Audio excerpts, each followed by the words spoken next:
योग ये शब्द अपने आप में ही पूर्ण विज्ञान के समान है, जो शरीर, मन, आत्मा और ब्रह्मांड को एकजुट बनाता है। योग का इतिहास करीबन 5000 साल पुराना है, जिसे प्राचीन भारतीय दर्शन में मन और शरीर के अभ्यास के रूप में जाना जाता है। योग की विभिन्न शैलियाँ, शारीरिक मुद्राएं, सांस लेने की तकनीक, ध्यान या विश्राम को जोड़ती है। हाल ही के वर्षों में योग ने शारीरिक व्यायाम के रूप में अपना एक अलग स्थान बनाया है और आज ये दुनिया भर में लोकप्रिय हो चुका है, जो मन और शरीर के बेहतर नियंत्रण और कल्याण को बढ़ाता है। योगाभ्यास में कई अलग अलग प्रकार के योग और कई अनुशासन सम्मिलित है। आइए इस लेख की सहायता से योग के इतिहास, विभिन्न मुद्राओं और इसके फायदे और नुकसान पर प्रकाश डालने का प्रयास करते हैं। योग संस्कृत भाषा के युज धातु से निकला है, जिसका अर्थ होता है आत्मा का परआत्मा से मिलन। अर्थात योग में इतनी शक्ति होती है कि यह आपको अमर तत्व की प्राप्ति करा सकता है। कुछ लोग योग को भ्रमवश साधारण आसान समझ लेते हैं, किंतु यह उनसे कहीं बढ़कर है। योग मुख्य रूप से एक आध्यात्मिक अनुशासन है, जिसमें जीवन शैली का पूर्ण सार आत्मसात किया गया है। योग एक कला के साथ साथ एक विज्ञान भी है। ये एक विज्ञान है क्योंकि ये शरीर और मन को नियंत्रित करने के लिए व्यवहारिक तरीके प्रदान करता है, जिससे गहन ध्यान संभव है। और ये एक कला है, जब तक ये सहज रूप से और संवेदनशील रूप से अभ्यास नहीं किया जाता, ये केवल सतही परिणाम देगा। योग केवल मान्यताओं की प्रणाली नहीं है, अपितु ये शरीर और मन के एक दूसरे पर प्रभाव को ध्यान में रखता है और उन्हें आपसी सद्भाव में लाता है। योग प्राणायाम या ऊर्जा नियंत्रण के माध्यम से शरीर में मुख्य रूप से ऊर्जा के प्रचार प्रसार का काम करता है। योग सिखाता है कैसे सांस नियंत्रण के माध्यम से मन और जागरूकता के उच्च स्थान को प्राप्त किया जा सकता है।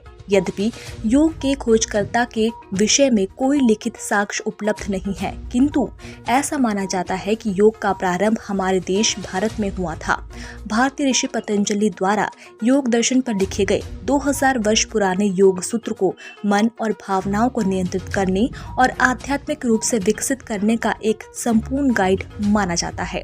योग सूत्र योग का सबसे पहला लिखित रिकॉर्ड है और अस्तित्व में सबसे पुराने ग्रंथ में से एक है। ये अभी आधुनिक योगों के रूप में रूपरेखा प्रदान करता है। योग अपनी मुद्राओं और आसनों के लिए काफी प्रसिद्ध है। फिटनेस योग का प्राथमिक लक्ष्य नहीं था, अपितु योग साधना के साधकों और अनुयायियों ने एक प्रथाओं पर भी ध्यान केंद्रित किया, जैसे कि श्वसन विधियों और मानसिक ध्यान का उपयोग करके आध्यात्मिक ऊर्जा का विस्तार करना। इतने पुराने इतिहास के बाद भी 19वीं शताब्दी के अंत में योग को लोकप्रियता प्राप्त होना प्रारंभ हुई है। 1920 और 1930 के दशक के पश्चात पहले भारत में और बाद में पश्चिम में योग में रुचि का विस्फोट हुआ। योग की शुरुआत एक प्राचीन कथा के रूप में हुई थी, जिसके उत्पत्ति के नमूने भारत में 3000 ईस्वी पूर्ण योग मुद्राओं के पाषाण नक्काशीदार आंकड़े सिंधु घाटी में पाए जाते हैं, जो मूल मुद्रा और प्रथाओं को दर्शाते हैं। दिव्य ज्ञानोदय के मार्ग पर हृदय और आत्मा के बीच सामंजस्य स्थापित करने के लिए योग का विकास किया गया। साथ ही ये पता चला कि योग से मधुमेह और उच्च रक्तचाप जैसी कई बीमारियों का इलाज करने और शारीरिक चोटों और पुराने दर्द को कम करने में भी सहायता मिलती है। योग के कारण बहुत सारी बीमारियों का इलाज करने में मदद मिलती है और जैसे जैसे योग भारत के बाहर और इतने सारे अलग अलग संस्कृतियों में तेजी से लोकप्रिय हो रहा है, वैसे ही इस प्रथा को कई अलग अलग स्कूलों में शिक्षाओं और साधनों में बदल दिया गया।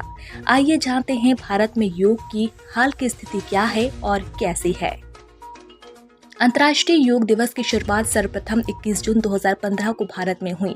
माननीय प्रधानमंत्री श्री नरेंद्र मोदी जी के द्वारा संयुक्त राष्ट्र महासभा को दिए गए प्रस्ताव को स्वीकृति मिली और 21 जून को अंतर्राष्ट्रीय योग दिवस के रूप में मनाया जाना लगा है। अब प्रश्न ये उठता है कि 21 जून ही क्यों?